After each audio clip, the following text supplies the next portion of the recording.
Parents et amis avec Gilles Parent.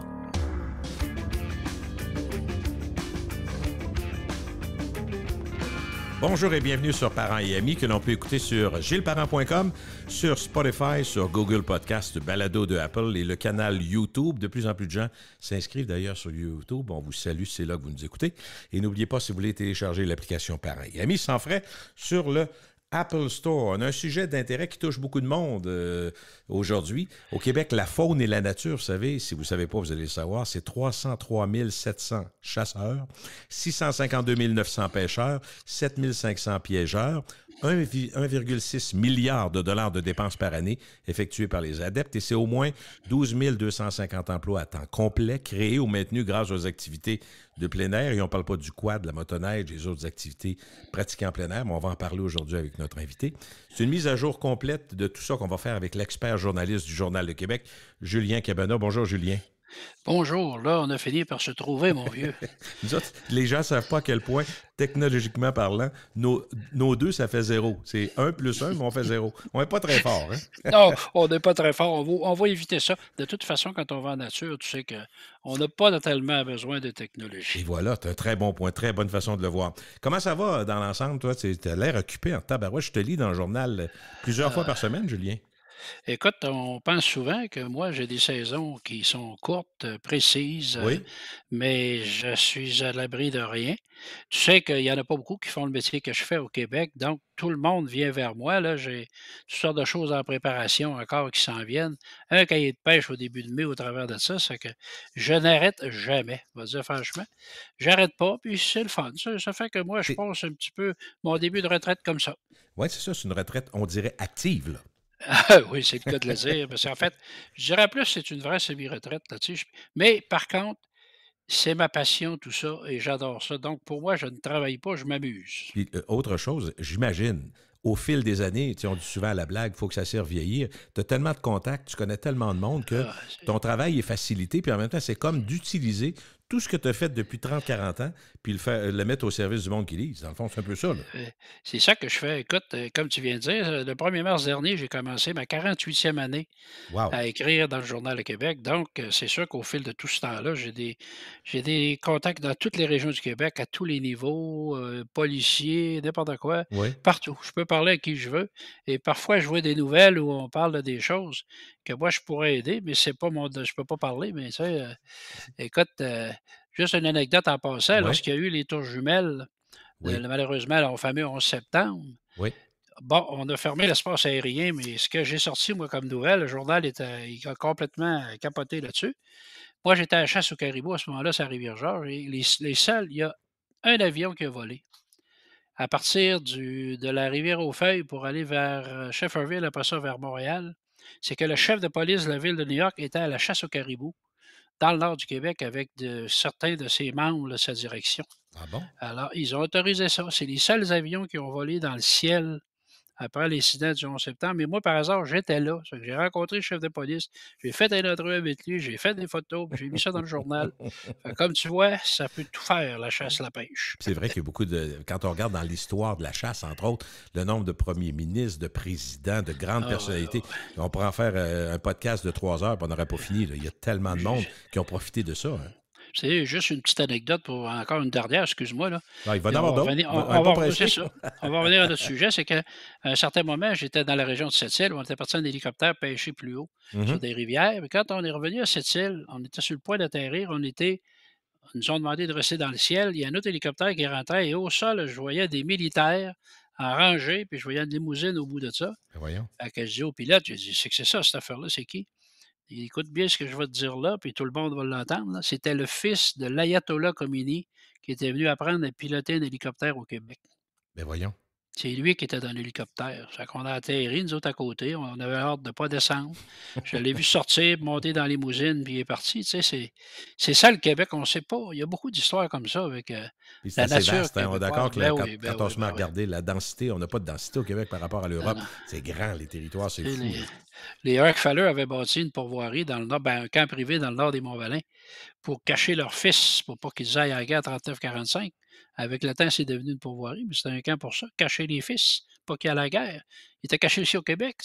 Puis quand on regarde, écoute, parce qu'on est là-dedans, Julien, quand on regarde l'histoire, mettons, de Baie-Saint-Paul, la Malbaie, tout ça, tu te rends compte qu'il y a eu des grandes familles au 19e siècle puis au 20e siècle qui ont eu des maisons exceptionnelles en bord de fleuve. Puis c'est souvent des gens qui venaient pour profiter de la chasse aussi. À Pointe-au-Pic, là, il y a des maisons là qui sont fabuleuses. Et c'est toujours des grandes familles, tu as parfaitement raison de le dire. Ils profitaient de la pêche, profitaient de la chasse, profitaient du fleuve, des rivières à saumon.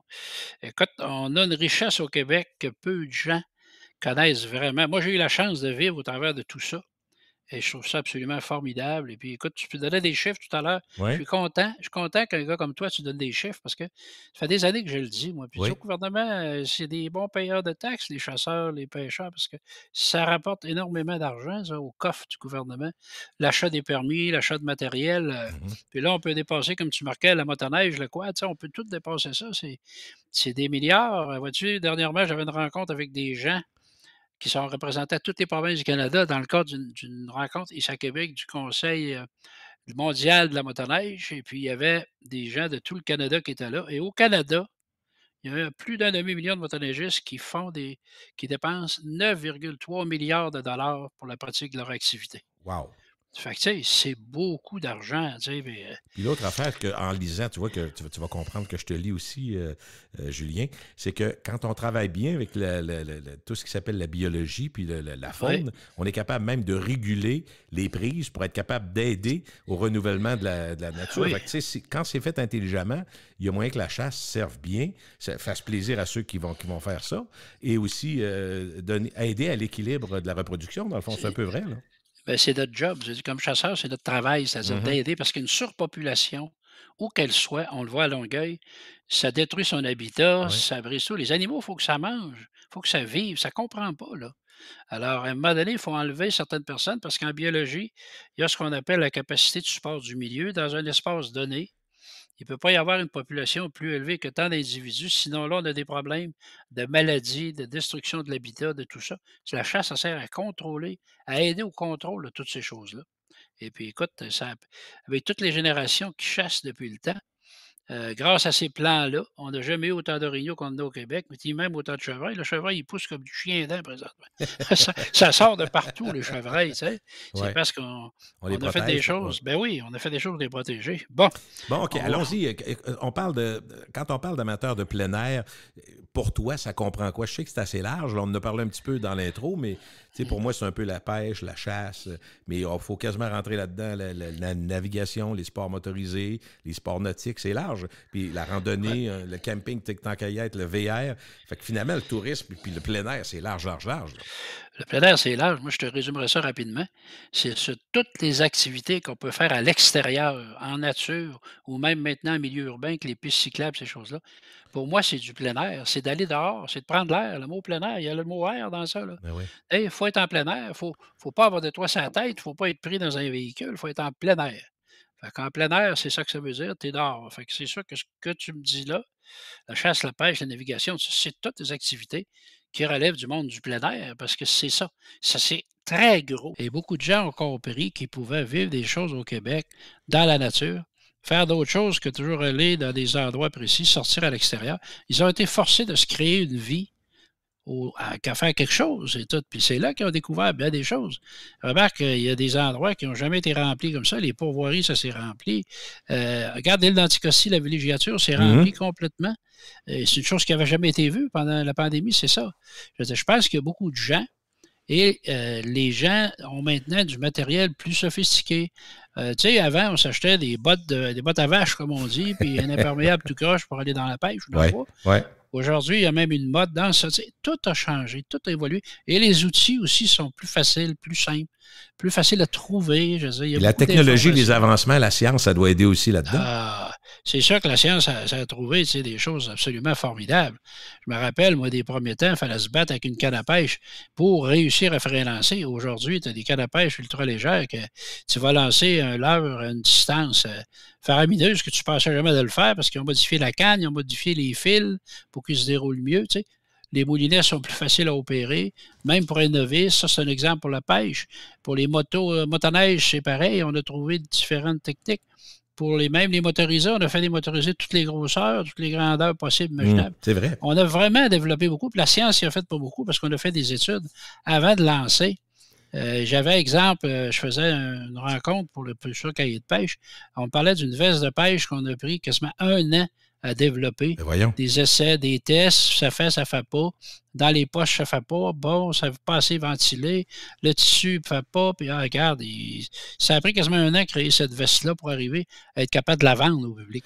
Il y a peut-être aussi le fait, Julien, je lance ça de même, qu'il y a des gens qui vieillissent mieux. Donc, avant, on prenait l'exemple de nos parents qui travaillaient à 35 ans chez Bell, ils prenaient leur retraite, 3 ans après, ils mouraient à 69 ans. Ouais. Mais aujourd'hui, tu as des gens dans le bois à 70, 75, 80 ans en masse. Fait que, c'est des gens qui ont des moyens pour se gâter un peu. Fait qu'il y a pour eux autres des bidules, j'allais dire des appareils. Les côte à côte, c'est un exemple, puis ça se multiplie. Tu me disais qu'on peut aller même dans des appareils qui vont dans le bois jusqu'à 50, 60 000. Ça peut être de la folie pour certains, mais il y a un public qui maintenant est plus large, qui se gâte, mettons, en bon québécois, là. C'est ça, tu touches un point très important. C'est qu'aujourd'hui, quand on prend sa retraite, on est capable d'avoir financièrement des possibilités, ce que nos parents n'avaient pas. Mm-hmm. C'est ça qui arrive. Tu sais, nos parents travaillaient beaucoup. Ils arrivaient juste à suffire à la famille. Nous autres, on était 6 dans la maison, puis mon père ne gagnait pas des gros salaires. Ma mère ne travaillait pas, fait que tu comprendras qu'on a vécu. Ben oui. On a bien vécu, mais mes parents ne pouvaient pas nous amener faire des voyages, décider ça. Et ça, c'est l'image de notre génération. Mais maintenant, comme moi, là, je suis retraité, ma femme est retraitée, ça fait qu'on est capable à deux de se gâter, de faire des choses qu'on ne pouvait pas faire avant, que les retraités avant ne pouvaient pas faire. Et la facilité d'accès, tu peux aller partout, tu peux tout faire. Comme tu me parlais d'un côte à côte à 50, 60 000 $. C'est sûr que ça existe.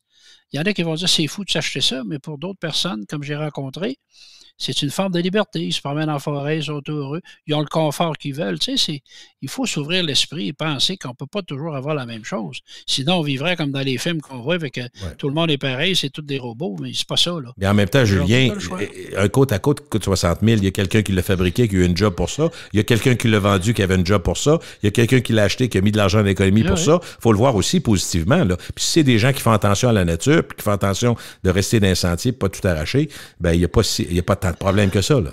Non, c'est un choix. Il faut que les gens... Ce que j'ai beaucoup de misère aujourd'hui, c'est que les gens n'acceptent pas le choix. Tu sais, moi, là, personnellement, je ne mettrais pas 60 000 $ sur un côte à côte. Non. Mais ceux qui le font, je ne leur dirais pas, mais tu fous, puis c'est ça. Pas du tout, je ne parle pas comme ça aux gens. Comme tu viens de dire, c'est un choix. Ils font ce choix-là, tant mieux. Moi, je choisis ce que je veux. Moi, je suis heureux, les autres sont heureux, c'est parfait. C'est comme ça qu'on fait une belle société, tu sais.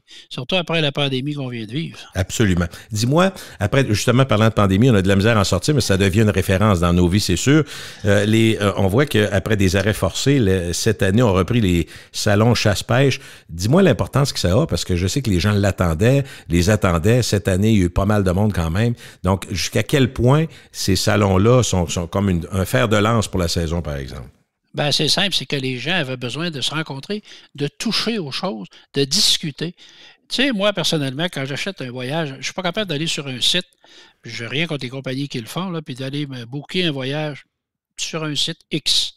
Moi, j'ai besoin de rencontrer la personne où je vais aller, de discuter avec elle, de parler à un humain, de s'expliquer. Ben, c'est un peu ça, les salons. Tu sais, les gens se promènent. Bon, là, tu leur montres, voyez-vous la nouvelle chose qu'il y a là. Ben là, il y a touche, il y a regarde, il y a des explications. C'est ça que les gens avaient besoin. Et l'ambiance qui règne dans un salon, c'est ça que les gens voulaient voir. Tu sais. Les gens voulaient vivre ça. T'en as un qui donne des conférences, l'autre explique la peinture à la bouche, l'autre montre des nouveaux motorisés, d'autres montrent des nouveaux campeurs, des boîtes de campeurs qui embarquent sur un camion qui arrivent des États-Unis. Tu sais, je veux dire, c'est tout ça. Là. Les gens vont voir les kayaks, toutes les sortes de kayaks qu'il n'y avait pas, même pour la pêche, des destinations, tout ce qu'on veut, tout est là. Fait que c'est comme un grand supermarché et les gens sont comme des enfants, ils se promènent là-dedans. Tu sais, comme un petit enfant qui t'amène dans un rayon de bonbons. Là. Puis là, il dit, ben moi, papa, je prendrais celle-là, moi, je prendrais celle-là, moi, je prendrais celle-là. Il écoute un peu, il dit, oui, c'est ceux-là. Ben, c'est un peu ça, là, tu sais. Les gens avaient l'air de des enfants dans les salons. C'est ça qui est le fun, tu sais, Puis ils avaient besoin, puis ils parlent à leurs pourvoyeurs ou ils parlent à leurs zec ou ils vont aller à CEPAC rencontrer les gens des réserves ou des parcs. Tu sais, C'est ce besoin-là d'échanger. Les gens Julien, ont besoin de ça. c'est rare de pouvoir faire ça à la même place, tout en même temps. C'est ça l'affaire. Bien, c'est sûr, c'est un supermarché, comme il y avait le salon du bateau dernièrement en même temps. Fait que le gars, il pouvait s'acheter des choses, faire ses activités, il traversait au salon du bateau. Puis au lieu de courir chez tous les concessionnaires de bateaux, il y avait toute la même place, qui se promenait, puis il disait, bon, moi, je veux ça. Ah, gardons ça, gardons ça. Finalement, il faisait son choix. Il pouvait même l'acheter sur place. Fait que, tu sais, c'est ça, les salons. C'est ça qui fait que c'est bon. Dis-moi, Julien, sans exagérer, on est sorti de 2 ans assez durs. On en a parlé quelques fois depuis le début du podcast. Ça a été dur pour le moral. Il y a eu la guerre qui est encore en vigueur, Russie-Ukraine, l'inflation, la violence visible au Québec. On passe un moment assez tough, là. On en parle, tout le monde en parle. Quand tu jases avec des chums, ils disent, tabarouette, les nouvelles le soir, ouvre la TV, un meurtre ici, infanticide là, féminicide là, la guerre. Fait que c'est tough. Et j'ai l'impression que, je vais avoir ton avis là-dessus, j'ai l'impression que c'est un moment parfait pour reconnecter justement avec la nature, pas pour oublier que ça n'existe pas, mais pour faire autre chose, pour se ventiler. Puis dans les grandes étendues, ben je trouve que c'est une addition souvent de petits plaisirs simples et vrais de la vie. C'est ça la nature. Fait que j'ai l'impression que le contexte favorise ça aussi. Comment tu vois ça, toi? Ben, moi, je trouve que tu as tellement raison parce que présentement, je trouve qu'au Québec, on est devenu une société qui est cynique. S'il y a du cynisme, il y a de la morosité, justement avec toutes ces nouvelles-là qui arrivent de partout. Mais on ne pourrait pas se dire qu'on n'est pas si pire que ça. Quand je regarde les tornades aux États-Unis qui ont détruit des maisons, qui ont tué des gens, je pense à la guerre en Ukraine. Mais ici, on est privilégiés. Puis les grands espaces, on les a à 1 heure et demie de Québec. Tu peux être dans la réserve des Laurentides, dans la réserve de Portneuf, tu vas dans le Charlevoix, tu es dans les montagnes, tu peux aller faire du ski au Massif, tu peux aller faire du ski de fond au Camp-Mercier. Tu bouges, tu peux bouger, tu peux faire ça. Puis moi, je te dirais que j'ai toujours prôné une chose. J'ai toujours dit que si au Québec, toutes les personnes qui vivent au Québec étaient obligées de passer au moins 1 semaine en nature par année, je te dis qu'on vendrait pas mal moins de pilules de dépression puis on aurait pas mal moins de problèmes. Parce que dans la nature, tout est beau, c'est plaisant, tu t'assois, tu regardes, tu respires les odeurs. Le rythme descend, hein? C'est ça. C'est ça, tu tombes à zéro. Loin des téléphones, les fameux téléphones que tout le monde traîne partout, qu'on les voit partout, loin des réseaux sociaux qui te bombardés de toutes sortes de choses. Et comme tu disais, les nouvelles, à un moment donné, j'ai dit à ma femme, après 5 nouvelles, j'ai dit là, je vais trouver une corde pour me pendre parce que ça va tellement mal dans la société au Québec que je ne veux plus vivre ici. Tu sais, ça devient décourageant, tu sais, puis c'est pas vrai que c'est tout noir, c'est tout. Tu sais. De temps en temps, on a des nouvelles intéressantes qui disent des bonnes choses. Il faut encourager les gens. Tu sais, c'est vrai qu'on.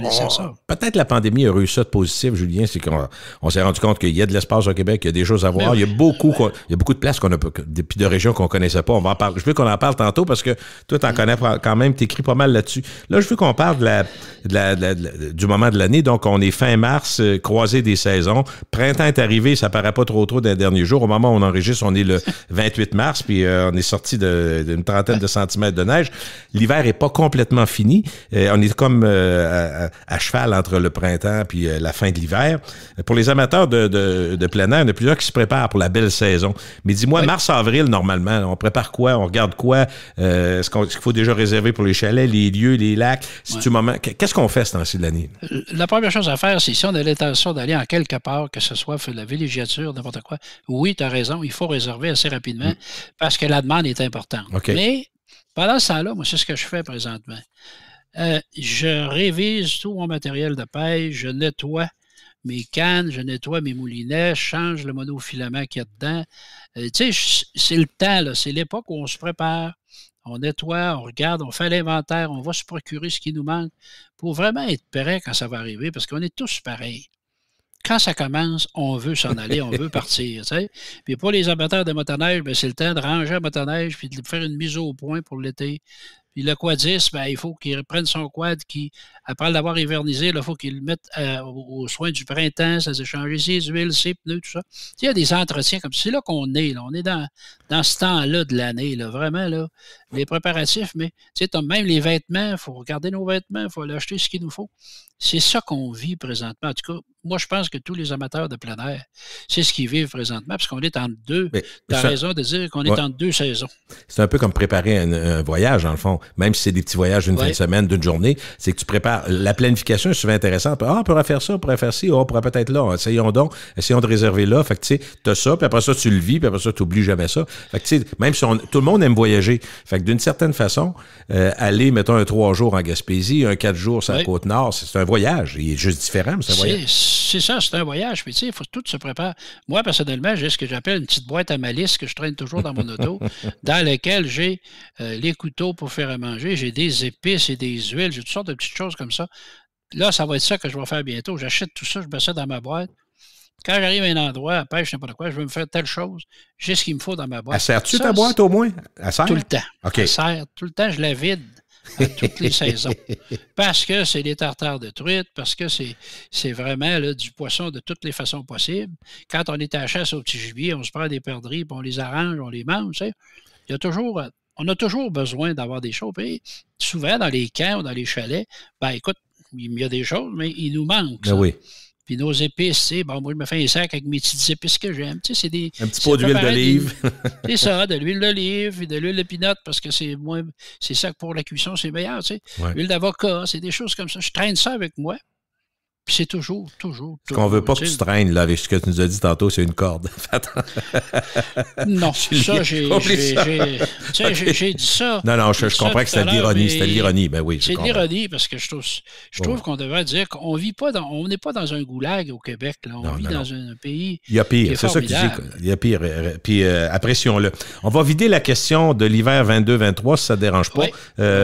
Alors, motoneige. Commençons par le motoneige. Ma perception de néophyte, c'est que la saison est courte en tabarouette. Moi, si on me demandait de mettre 20 000 sur le motoneige, je dirais pour 2 mois, je ne suis pas sûr. Mais par contre, ça marche pas mal. Est-ce que c'est vrai, ça? Écoute, c'est une question de passion. Les motoneigistes, c'est des passionnés, okay. Au même titre que les motocyclistes sont des passionnés. Ouais. Oui, la saison peut être courte. Cette année, ce qu'on a vécu, c'est une saison en dents de scie. Ça commence, ça arrête, ça commence, ça arrête. Là, il n'y a plus de neige là, il y en a là. Les cours d'eau n'ont pas gelé parce qu'on n'a pas eu de grand froid. C'est sûr que cet hiver, moi, je dirais, dans l'ensemble, c'est une saison qui est bien, mais elle ne passera pas à l'histoire. Ça, okay, je comprends. Je suis bien d'accord avec toi parce que, mais même, tu vois, présentement, ici, dans la région de Québec, c'est fermé pour la plupart des endroits. Okay. Par contre, dans le Bas-Saint-Laurent, en Gaspésie, ça va durer encore une semaine. Au Saguenay, dans les Monts-Valin, il doit y avoir de la neige. Là. Dans les Monts-Valin, il y a de la neige, c'est sûr. Mais par contre, c'est drôle parce que cette année, il y en a eu moins dans les Monts-Valin qu'ailleurs. En Gaspésie, il y en a non chaque année. En Gaspésie, c'est épouvantable. La Gaspésie, regarde, c'était un parc à neige, c'est le cas de le dire, parce qu'ils sont envahis par la neige. Puis c'est pour ça que présentement, les amateurs de motoneige qui font, c'est la remorque, puis on descend le plus proche possible d'un sentier. OK. Rimouski, Gaspésie, puis on s'en va Matapédia. Là, il y a de la neige. Ça, c'est super. Puis vers le nord du Nouveau-Brunswick, là, c'est très beau. Est-ce que, pour la motoneige, je te pose des questions que toi, tu connais, donc tu connais les réponses, mais est-ce que les fameux droits de passage là, se sont amoindris? Parce qu'on disait que pour les motoneigistes, souvent, c'était compliqué de passer à certaines places où les agriculteurs trouvaient qu'il y en a une couple qui était... Écoute, il y a eu des problèmes pour les droits de passage avec les agriculteurs, avec raison. Parce qu'il y a des gens qui étaient effrontés puis ils faisaient du vagabondage. Pour moi, c'est des filous. C'est une noblesse.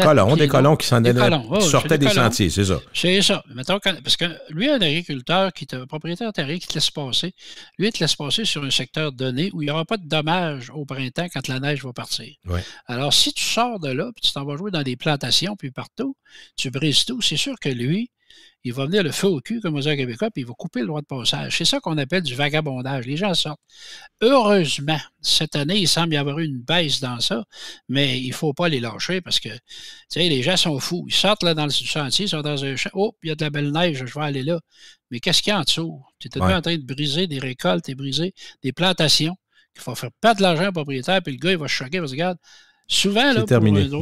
Regarde, un droit de sentier qui est coupé sur peut-être, je te dirais, un demi-kilomètre, ça veut dire que le club va être obligé de faire un détour de 10-12 kilomètres pour rejoindre les deux bouts du sentier. C'est aussi fou que ça. Là. Les gens ne pensent pas. Là. Ouais, c'est vrai. Il faut penser collectivement. Là. Quels sont les plus beaux endroits pour rouler en motoneige au Québec? Est-ce que ça demeure la Gaspésie ou... Écoute, chaque région a son charme. Moi, j'ai roulé partout. Puis je peux te dire qu'à chaque fois, j'ai trouvé quelque chose de différent. Okay. Si tu vas dans Chaudière-Appalaches, c'est la beauté des décors. Tu te promènes d'un village à l'autre, dans les Appalaches, tu es dans la plaine du Saint-Laurent. Si tu descends vers la Gaspésie, ben là, tu as tout le bas Saint-Laurent qui est super. Tu as des accès partout. Si tu prends le tronçon Monk, qu'on appelle, c'est un ancien chemin de fer, tu roules pendant des kilomètres en ligne droite. Puis là, tu arrives en Gaspésie, dans les Chic-Chocs, c'est des décors fabuleux. Mais si tu restes au nord, puis tu passes par la 3, ici au nord, là, tu te promènes dans les montagnes, dans les Laurentides, tu vas dans la réserve des Laurentides, tu vas vers le lac Saint-Jean, tu vas vers le mont Pica. Sur le mont Pica, ils ont fait un observatoire fabuleux où tu vois une image sur les Laurentides. Tu sais. La motoneige, c'est l'outil numéro 1 pour t'amener vers des décors et des choses fabuleuses. Encore faut-il que les gens gardent leur tête et roulent intelligemment en respectant leurs limites. Et surtout en évitant l'alcool qui cause encore des problèmes, malheureusement. C'est quasiment un accident sur 2 en motoneige, il y a de l'alcool, c'est plate en bois. Sûr, la vitesse puis l'alcool, mais c'est un peu comme l'automobile, mais c'est encore pire, je pense. Tu sais, il y a le sentiment dans le bois, on est relax, petite fin de semaine, on prend un petit verre. C'est sûr que c'est pas tout le monde. Là. Faut pas mettre... conduire une motoneige, là, Gilles, ça prend toutes tes facultés parce que tu sais jamais ce qui peut arriver. Tu t'arrives dans une courbe, il y a une plaque de glace, il faut que tu aies assez de la présence d'esprit d'agir en fonction. De ne pas faire ça. Tu sais, si tu arrives dans un sentier, tu te mets à frapper des bosses, puis ta motoneige se déplace de gauche à droite, il faut que tu aies l'esprit pour la contrôler, quoi faire avec. Exactement. Tout change. Tu pars, c'est un beau sentier, tu arrives, il y a neigé, glacé, là, tu tombes dans la neige molle, c'est glacé. Fait que, tu sais, tu peux jamais perdre de l'esprit, puis sans compter que les sentiers de motoneige, ça rend compte. Hein? Ça fait que tu peux arriver dans les coins, il y en a un qui arrive trop dans le large, il s'en vient face à toi, il faut que tu aies la faculté d'être capable de réagir à ça, ça se fait. Là. Mais c'est sûr que l'alcool, là, comme au volant. Oui, même chose. Est-ce que c'est une industrie qui va bien, la motoneige au Québec? Oui, c'est une industrie qui va bien, les gens sont contents, puis les touristes là, qui viennent d'Europe, de partout, sont de retour, ça a bien été cette année. Ça, c'est une bonne nouvelle. Les Américains commencent à revenir aussi. Les Américains rentrent beaucoup par Chaudière-Appalaches, par le Maine, le Vermont, tout ça, ça rentre par ce coin-là.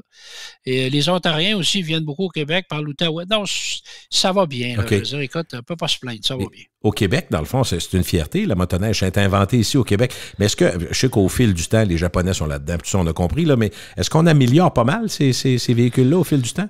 Ah, écoute, ces machines-là, c'est rendu vraiment différent. Moi, quand j'ai commencé, probablement comme toi, tu en as fait. La petite jaune de bombardier. Ouais, la petite jaune avec un 8 forces ou un 10 forces, le carburateur dans le nez, tu sens le gaz, tu frappais là-dessus avec un marteau pour le dégeler, tu sais. C'est tout passé ce temps-là. Aujourd'hui, tu as même t'as tout ce qui est chauffant possible. Après ça, tu as des directions assistées ces machines, power steering pour dire en bon français. Tu sais. La suspension est superbe maintenant. Écoute, tu as tous les types de suspension dépendant du genre d'activité que tu veux faire. Si tu veux aller en forêt, si tu veux être dans le sentier, tu as toutes les suspensions. La consommation a diminué énormément pour les moteurs d'aujourd'hui, avec aussi le fait qu'on avait avant ça, tu sais, on mettait de l'huile, puis ça. Ouais. Aujourd'hui, ça brûle, c'est contrôlé. Les machines, on est passé, je te dirais, de l'âge de pierre quasiment sur la Lune. Tu sais, c'est changé autant que ça. Là. Est-ce qu'on va aller plus loin comme l'auto? Est-ce qu'éventuellement, tu penses qu'on va aller dans l'hybride ou dans l'électrique? Bon. Cette année, on a BRP Skidoo qui a sorti une première motoneige électrique.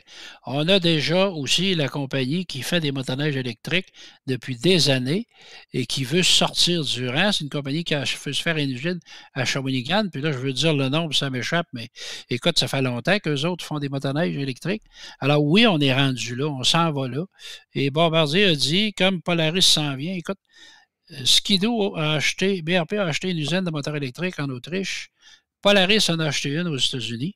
Alors là, tu sais, tu dis, ça veut dire que ça s'en vient. Puis tu as maintenant des motoneiges, des quads hybrides, des quads électriques. Tu sais, oui, on s'en va vers là. Est-ce que tu voulais parler de Taiga tantôt? C'est ça, excuse-moi, c'est Taiga, tu as bien raison. Et ça, tu sais, c'est que Taiga a vraiment parti le bal, mais là, les grands de l'industrie s'en viennent vers ça.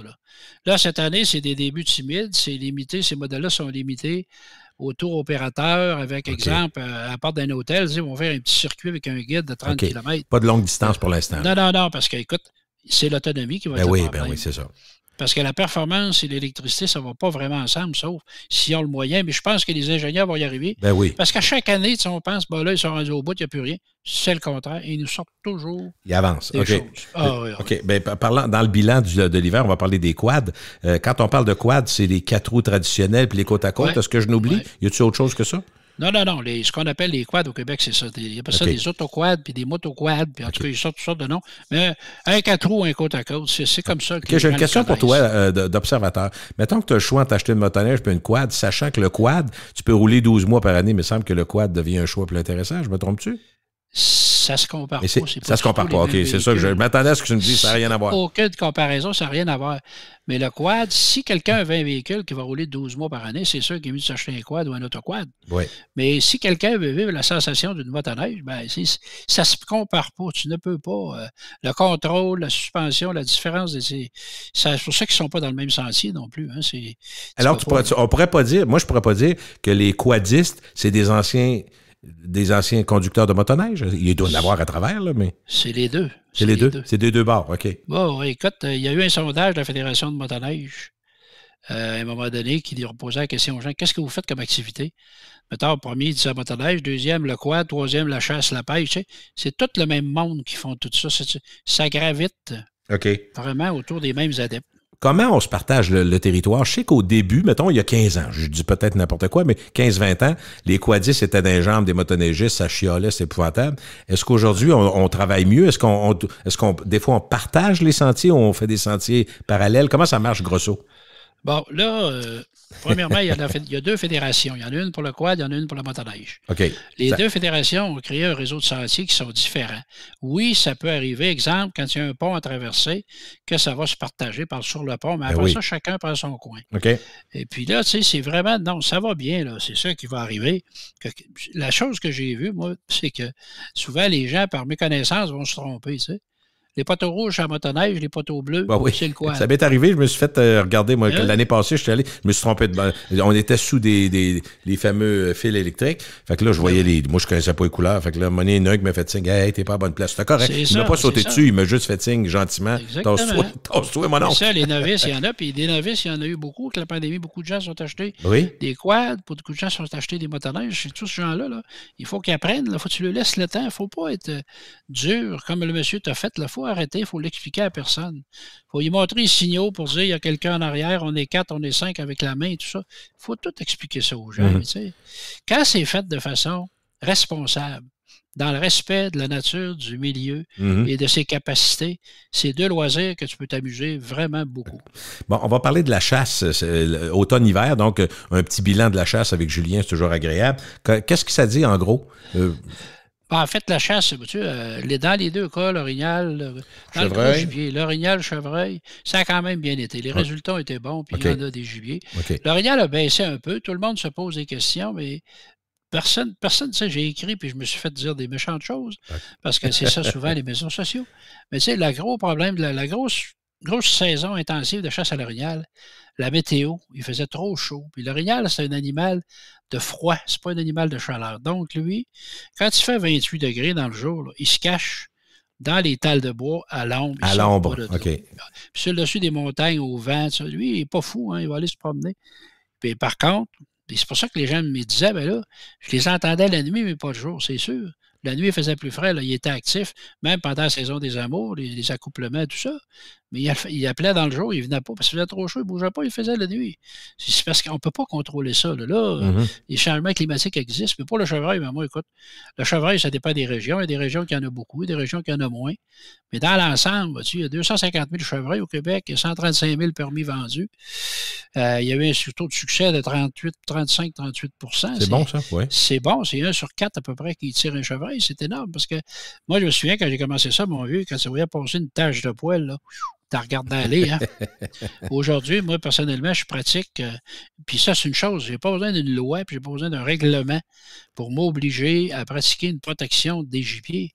Parce que moi, souvent, j'ai développé un terrain de chasse avec des amis, puis nous, on a décidé de le faire volontairement, de laisser passer certaines portions de population, de ne pas abattre.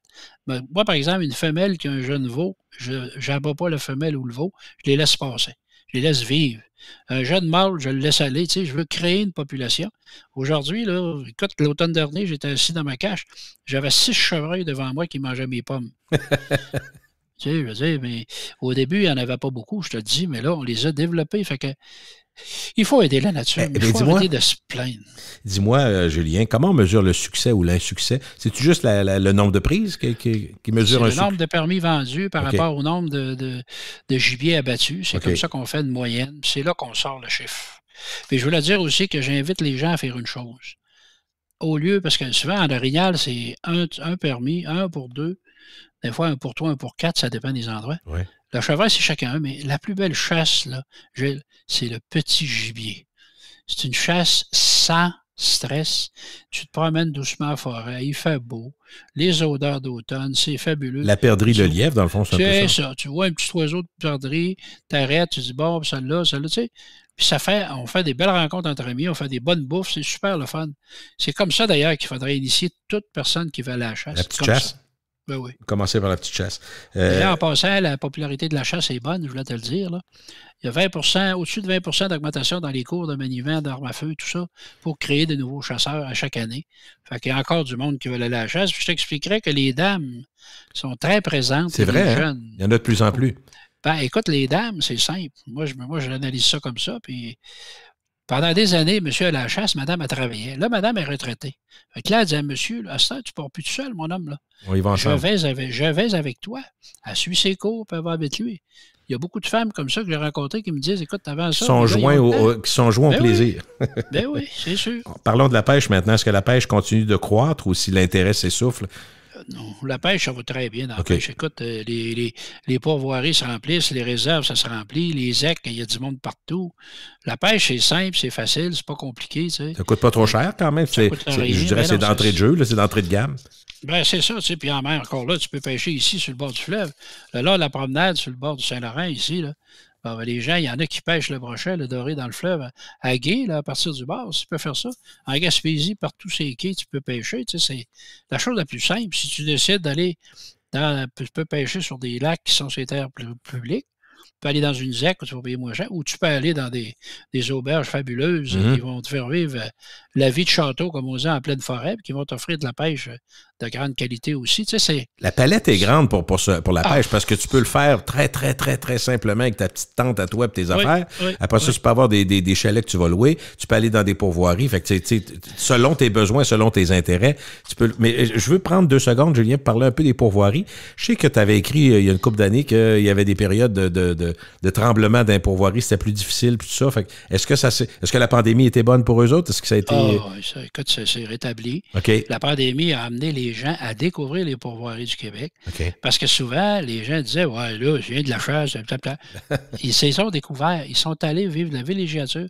Aujourd'hui, la majorité des pourvoiries, il y en a, ils ont des outils, des kayaks, des planches à pagaie, ils ont des pédalos. Ils sont équipés. Ils ont des jeux pour les enfants. À certains endroits, ils ont même des plages avec des jeux d'eau sur l'eau, comme on voit au village vacances de Valcartier. Ils ont tout ça, là. Il y a des gens qui surveillent les plages. Tu veux dire, ça a beaucoup évolué, les pourvoiries. T'es pas obligé. Très familial, dans le fond. Ce que tu me dis là, c'est familial. Oui. Tu sais, t'es pas obligé de passer 10 heures assis dans le chaloupe pour prendre des poissons, là. Tu peux faire bien d'autres choses que ça, puis sans compter que plusieurs pourvoiries ont développé un volet, je te dirais, gastronomique, pas juste des repas, mais maintenant, comment faire de la truite fumée, comment faire ci, comment faire ça avec nos poissons. Les pourvoiries ont développé ça. Ils font un short lunch, ils vont t'inviter, tu pêches, puis ils vont dire à midi, soyez à tel endroit. Tu arrives là, il y a une structure, il y a une grosse cabane qui est installée, il y a un feu qui brûle avec les poêles, puis tu peux manger du poisson ou manger un repas qu'eux vont te préparer. Si c'est un jour là, ça fait quelque chose de spécial. C'est agréable. Ils ont vraiment développé beaucoup. Puis dis-moi, les pourvoiries, il y en a qui sont ouvertes l'hiver parce que ça devient des relais de motoneige. Rêves-tu? Beaucoup. Il y a plusieurs pourvoiries qui, dans des régions comme la Mauricie, comme les Laurentides, même ici dans Charlevoix, en descendant partout, les gens maintenant peuvent aller en motoneige. Ils peuvent rester à pourvoirie puis faire des boucles. Comme une marguerite, si tu veux, faire des circuits autour de la pourvoirie. Si les pourvoyeurs connaissent leur territoire, ils peuvent les amener voir des beaux panoramas, très beaux panoramas. Et puis après ça, leur faire prendre du poisson, en prendre soin, leur faire vivre toutes sortes d'expériences. Écoute, il y a même des compteurs dans certaines pourvoiries pour entretenir les gens le soir. Fait que, écoute, tout est possible. Puis, la motoneige, ça amène ça aussi. Puis l'hiver, ils sont ouverts. Puis je veux dire que les pourvoyeurs, maintenant, ils commencent à trouver que les motoneigistes sont très gentils. Dis-moi, Julien, on n'a pas parlé, mais c'est dans l'air tout le temps, puis ça va l'être pour les prochaines années, le fameux réchauffement de la planète. Il y a certains chasseurs qui disent on commence à avoir des caribous autour du lac Saint-Jean, c'était pas le cas avant, ça dégèle en haut, ça descend vers le bas. Qu'est-ce que ça amène comme changement, entre autres en ce qui concerne la faune des changements climatiques? Écoute, les changements climatiques, ça amène un peu de changement de comportement, comme je t'expliquais un petit peu tout à l'heure. OK. L'orignal, à la fin septembre, ces dates là, de la période, le sommet, là, si on peut dire, le rut, là, c'est normalement entre le 25 septembre et le 30 septembre. Tu sais, c'est pas mal les 24, 20, 30. C'est vraiment les 5-6 jours les plus actifs. OK. Et là, à ce moment-là, d'habitude, on les voyait, on faisait des appels, on collait, ça sortait. Là, ils ont modifié. Là. C'est que ça amène beaucoup de modifications. Et ça amène effectivement des espèces qu'on ne voyait pas apparaître. Moi, quand j'avais mon camp à Manic 5, au début, quand j'étais là, on ne voyait pas de marmotte, on ne voyait pas d'oiseaux comme on voyait à la fin. Quand ça, j'ai tout vu évoluer. Tu sais, c'était le père génisol. Bon, c'est ça, que le sol t'a gelé à l'année, mais là, c'est plus vrai, là, c'est ça? Pas là-bas où j'étais, moi, j'étais quand même au nord-ouest, au sud-ouest de Manic 5, j'étais loin, là. Puis on avait évolué la nature, on avait arrivé des espèces, on avait arrivé toutes sortes de choses qui n'étaient pas là avant. Fait que ce que ça amène d'autres espèces, mais il ne faut pas trop que ça nous amène d'espèces exotiques qui sont difficiles pour notre population faunique au Québec. C'est ça qui pourrait arriver, mais je pense que ça va s'arrêter. Mais moi, ma philosophie dans ça, Gilles, c'est que la Terre a vit un cycle. Tu sais, tout le monde dit les changements climatiques, il faut faire quelque chose, mais excuse, mais on ne pourra jamais donner, on n'aura jamais d'outils pour empêcher les tornades, on n'aura jamais d'outils pour empêcher les déluges, on n'aura jamais, tu sais, ça n'existe pas, ça, là. Puis pendant la pandémie, même si les avions ne volaient plus, il y avait quand même des catastrophes naturelles, puis il y avait quand même des périodes de chaleur, tout ça. Il n'y avait plus de couche d'ozone qui était affectée. Là. On peut aider, Oui. mais on ne peut pas empêcher ça, c'est clair. Non, c'est ça, c'est clair, parce qu'il y a un spécialiste américain qui est sorti, puis lui, il n'en parle pas trop parce qu'il déjoue tous les grands spécialistes qui se créent des carrières à discuter de l'environnement. Lui, il a dit, c'est simple. Le soleil, s'il se tache d'1 degré d'un côté, c'est la sécheresse à grandeur de la Terre. S'il se tache 1 degré de l'autre côté, c'est l'ère glaciaire qui recommence. C'est un équilibre qui est sensible. Oui, c'est ça. Tu sais, je veux dire, on peut pas. Comment tu veux qu'on monte, on dit au soleil, toi, tu ne bouges pas, là. Faut pas que tu bouges. Oui, il faut rêver en couleur. Il ne se passera plus rien. Non, c'est ça, effectivement. Puis d'ailleurs, les chances que nous autres, les êtres humains, on disparaisse sont pas mal plus grandes que la Terre disparaisse. Elle va se reformer, elle va se refaire, elle va changer, mais nous autres, c'est sûr que l'être humain a plus de chances de disparaître que la planète elle-même. Regarde les fouilles qu'ils font partout, ils trouvent des nouvelles, des nouveaux peuples, là, des nouvelles structures. Qu'est-ce que ça fait là? Qu'est-ce que ça fait là? C'est parce que la Terre était autrement avant. La montée des eaux des océans qu'on crie toujours aujourd'hui. Regarde combien de villes sont trouvées sous l'eau. Parce que l'océan n'était pas là avant. Ils ne sont pas bâtis sous l'eau, ces gens-là. Les rivières qui n'étaient pas là. Non, c'est sûr que ça a bougé. Parce que c'est sur tellement d'années qu'on ne le voit pas, on ne l'a pas d'en face. Mais ben, c'est parce qu'avant, anciennement, il n'y avait pas les médias d'information comme aujourd'hui. Aujourd'hui, c'est l'information instantanée. Tu sais comme moi, s'il y a un tremblement de terre à l'autre bord de la Terre, on le sait en dedans de quelques minutes. Ouais. On a la nouvelle. Mais qu'est-ce qui s'est passé il y a 300 000 ans, il y a 400 000 ans, il y a 500 000 ans? C'est moins sur Twitter un peu, là, ça se peut. C'est ça que... Julien, je veux que... Oui, excuse-moi. Non, vas-y, il n'y a pas de problème. On pourrait jaser 15 heures, nous n'avons pas de trouble. C'est le fun de parler de ça, par exemple. Je veux qu'on parle des régions du Québec parce que tu écris beaucoup sur les régions du Québec. Tu as le bonheur de bien connaître les régions. Puis je veux avoir tes coups de cœur puis les insoupçonnés là-dedans parce que même si on a une vie, on n'a pas le temps de tout faire. Il y a bien des gens qui vont dire « Je suis jamais allé dans la région de l'Outaouais. » Il y en a qui vont dire « Je suis jamais allé sur la Côte-Nord. Je suis jamais allé à telle place. » Toi, tu t'écris beaucoup là-dessus puis tu connais beaucoup les régions. Enfin, dis-moi, mettons que tu avais une couple de trucs, là, des gens qui nous entendent, des places qu'il faut aller absolument.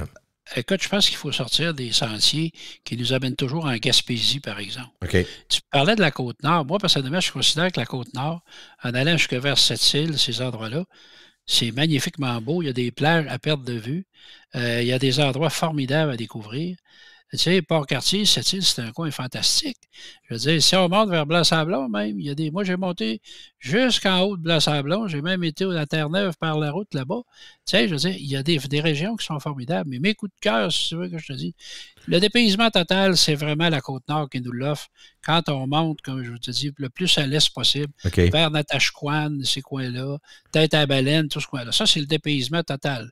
Naturellement, il y a Shefferville, ces villes-là au nord. Mais là, c'est plus un fleuve en avant, c'est la mer en tabarouette rendu là. C'est le golfe, c'est grand, c'est grand.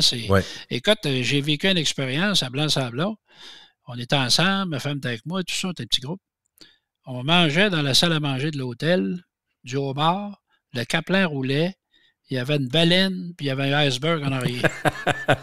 Tout ça dans le même décor, là. Ouais, es-tu capable d'avoir ça? Puis à la fin du repas, le monsieur qui possédait l'hôtel avait un gros Zodiac et nous a amenés au iceberg, puis il a cassé de la glace pour mettre ça dans des verres pour qu'on prenne un scotch sur glace d'iceberg. Tu vis ça au Québec. Tu vis pas ça sur la Lune, tu vis ça au Québec. En voyant l'iceberg, tu as pensé au Titanic, évidemment. Ben oui, quand je l'ai vu aller, mais au moins, là, on avait les Zodiac. Mais tu sais, ce que je veux dire, c'est ça, tu sais, on a des richesses incommensurables qui existent et que les gens ne voient pas beaucoup. Tu sais. Dans la Naudière aussi, il y a des endroits formidables. La montagne du Diable, il faut le voir une fois dans sa vie.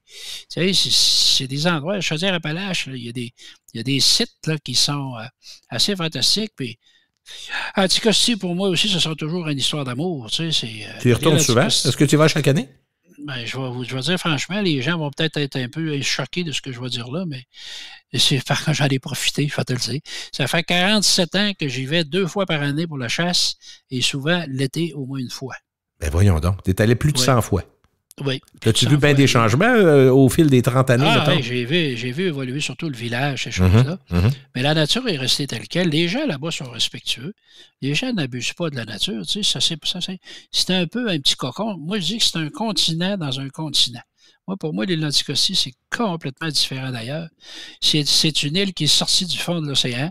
Tu marches là, sur une plage, tu ramasses des coquillages puis des choses qui viennent du fond de la mer. Tu regardes, ils sont là à tes pieds, là, tu marches dessus. Là, puis, tu vois des phénomènes. Il y a même des endroits, il y a des cimetières vikings, il y a toutes sortes de choses comme ça. C'est là, c'est à l'île, là, c'est à côté. Là, les gens ils peuvent y aller. Puis la nature est restée tellement belle. T'sais. Moi, j'ai toujours dit aux gens, à un moment donné, que dans mon ancienne vie, j'étais probablement une épinette de l'île d'Anticosti ou une roche de la rivière Georges. Parce que tu t'es jamais lassé d'y aller, dans le fond, c'est ça que tu me dis? Ah non. Moi, j'y vais tous les ans. Puis toutes les fois que je pars, j'ai toujours un pincement au cœur en me disant j'espère que c'est pas la dernière fois. J'adore ça, j'aime ça, je me sens bien, puis c'est beau. Puis il y en a qui se sentiraient isolés, moi, pas du tout. T'es-tu plus pêche ou chasse? Qu'est-ce que t'aimes? Tu vas-tu à la période où on peut faire les deux ou t'aimes plus... Non, il n'y a pas les deux là-bas. Ça n'existe pas, le croisement des deux? OK. Non, il n'y a pas de croisement. Ben, il y en a un croisement qui se fait dans un camp qui s'appelle Jupiter 12, mais ça, c'est pas vraiment dans mes moyens financiers. Là.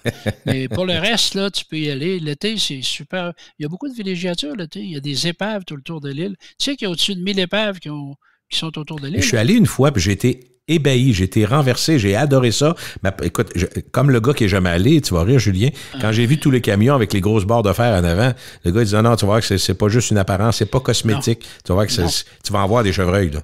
Écoute, moi, je me rappelle, j'étais sur l'île un été avec mes enfants, tout ça, puis on était arrêtés. Il faudrait laisser passer des chevreuils. On a compté 24 quand on a réussi à passer. Passer 24 chevreuils en avant de nous autres avant qu'on puisse avancer que le camion, tu sais. Fait que, écoute, c'est fabuleux. C'est une île fabuleuse. Puis il y a des légendes là-bas. L'histoire du Québec aussi est mêlée là-bas. Tu sais que les Allemands ont failli acheter l'île pour contrôler l'entrée du golfe Saint-Laurent. Là. C'est stratégique, pas à peu près. C'est très stratégique. Tu sais, tu passes automatiquement, tous les bateaux passent là pour s'en venir vers Québec, vers Montréal, la voie maritime. Tous les bateaux passent là.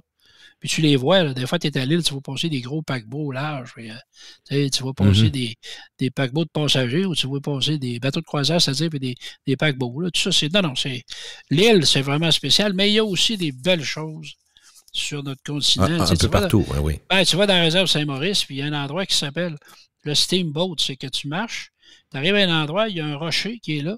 Tu jurerais que c'est un bateau à vapeur qui a été sculpté dans la roche, qui a été placé là par quelqu'un. Puis c'est vrai. Tu n'as pas besoin de te tordre l'esprit longtemps. Il est là, tu sais. Fait que si, en tout cas, on pourrait en parler d'endroits. Mais dernier point que je veux qu'on parle pour ce balado-là, je veux qu'on parle du tourisme. Parce que c'est une industrie qui est importante, puis il y a beaucoup de gens. Le tourisme au sens large, il y a bien des Québécois qui voyagent au Québec, il y a des Canadiens qui viennent au Québec, il y a des touristes internationaux. On parlait tantôt, quand on a évoqué la motoneige des Français, entre autres des touristes français qui aiment bien ça. Mais jusqu'à quel point le tourisme est important pour le plein air au Québec? J'imagine que c'est majeur. C'est très, très important. Oui, c'est majeur parce que ce soit du reste du Canada ou d'Europe, tout ça, les grands espaces du Québec font rêver. Puis on a la chance d'avoir enfin des organisations qui vont là-bas, qui vendent le Québec, mais de la belle façon. Soit la liberté, la nature à l'état pur. Et écoute, tu es allé en Europe comme moi. Moi, je me rappelle, on était en France. On a traversé 4 pays en 4 heures de route. Ah oui. Le Luxembourg, puis tout ça. Ici, en 4 heures, moi, j'avais amené J'avais connu des gens, j'avais été dans un salon de chasse et pêche en Europe, en France, à Chalon-sur-Saône, puis j'ai rencontré des gens qui étaient là, des journalistes, puis je les avais invités. Je dis, tu veux venir au Québec, viens-t'en, je vais t'amener pêcher, tout ça. Et je les ai amenés à mon camp de pêche. Mais moi, pour aller au camp, il fallait que tu roules de Québec à la base du Travion, c'était 6h30 de route. Et bâtins. Puis après ça, c'était à peu près 20 minutes du Travion. Et ces gens-là, ce que ces gens-là ne comprenaient pas, c'est est-ce que je suis encore vraiment au Québec? Vois-tu? Ils ne comprennent pas ça.